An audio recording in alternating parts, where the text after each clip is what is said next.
Hello, this is teddygaming and welcome back to another review on the Teenage Mutant Ninja Turtles Retail Silver Timothy Volume 2, issue number 50, World's Deadliest. And, I really did enjoy this issue. This issue really did give me a lot of 2003 vibes, which I really did enjoy.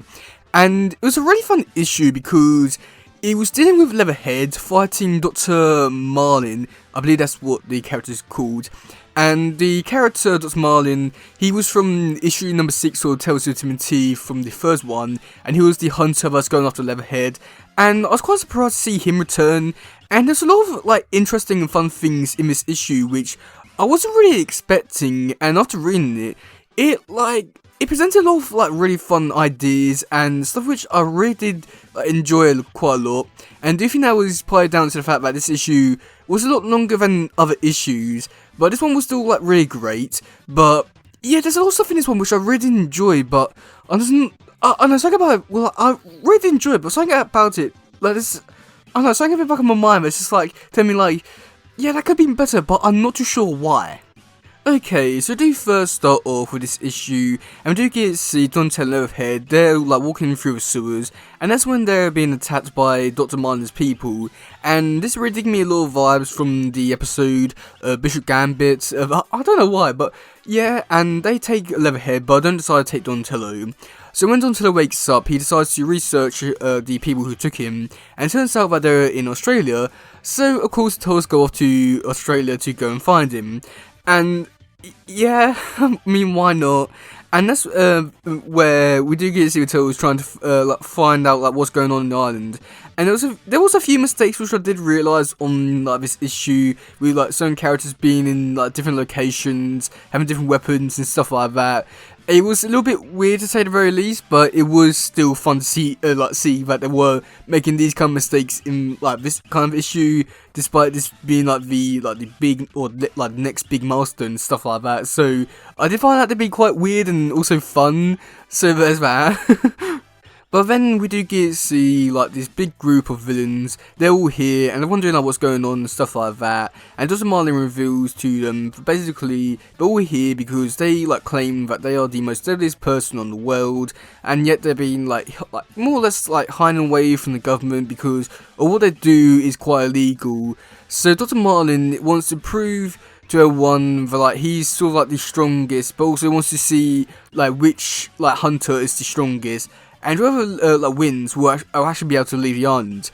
But there's one big catch, because despite all of them had to kill each other, they also had to survive the island from all these different monsters. And these monsters are all ones which they captured, such as Leatherhead, which I did find this to be a pretty interesting angle to take on it, because I wasn't too sure what they would be doing with this, because with the animals which I did capture, it was quite interesting, and it was giving me some 2007 kind of vibes with some of the monsters which I did capture. And I do wish they did play into this a little bit more and show this off a little bit more, because I do feel there's a lot of stuff which they could have done here, with showing off all the monsters' abilities to fight animals, and even seeing some of the other hunters. I feel there was so much potential here, but they didn't really get to do all too much with it, which I do think was a little bit disappointing. But I do think that what they did get was just enough, but was just teasing us with what could have been, which was just more annoying, I had to say. So after that, we do get to see the Turtles going off and trying to get off the island because they want to survive and stuff like that. And that's when we do get to see the Turtles come in contact with Leatherhead, and Dr. Marlin's there. And with this, I was really surprised by this. I'm really grateful that they get to see something like this, because it was so great and amazing. Because with the artwork, the raining, dark, gloomy effect on it all, it just worked so well.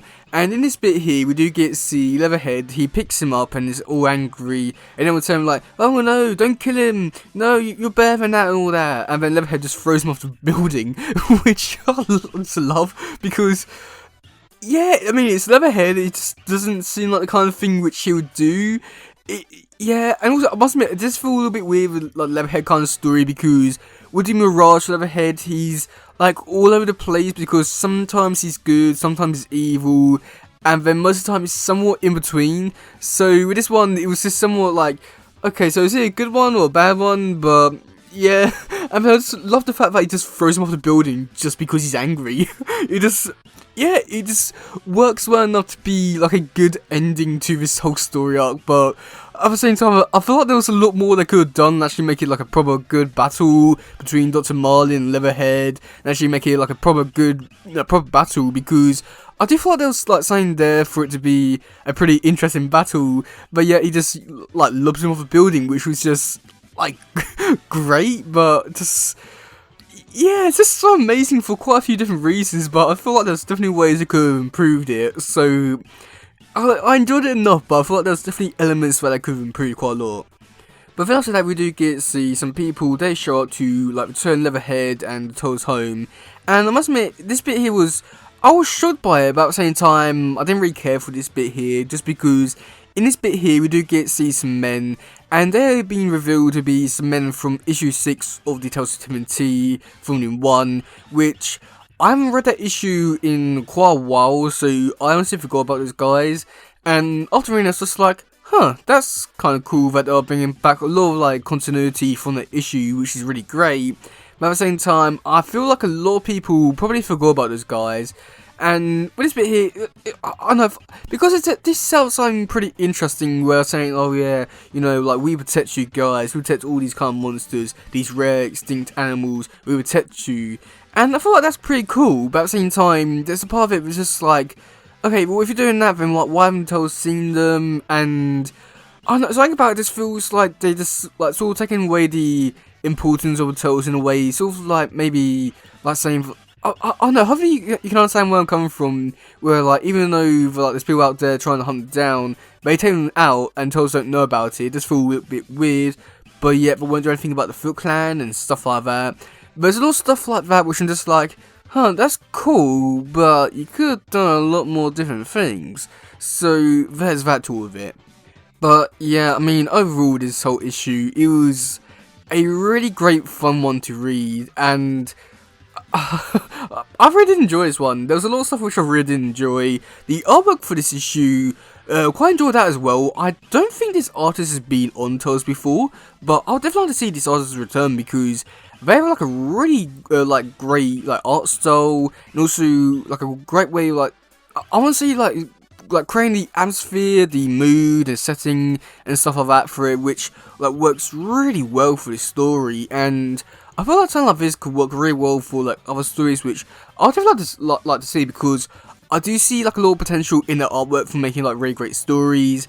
And yeah, and then with the actual story itself, it was a really fun, interesting kind of story, which I just wish we got to see a lot more, because I feel like there's a lot of stuff in this issue which they could have expanded upon to make it a lot more interesting, such as like the other monsters, the other hunters, the other fights and stuff like that. There's a lot of stuff in there which I'm like, oh, that could be interesting. How about handle that? But yet we don't get to see it, which is just more just like, oh, come on, you're so close, and stuff like that, which is just, oh, so annoying.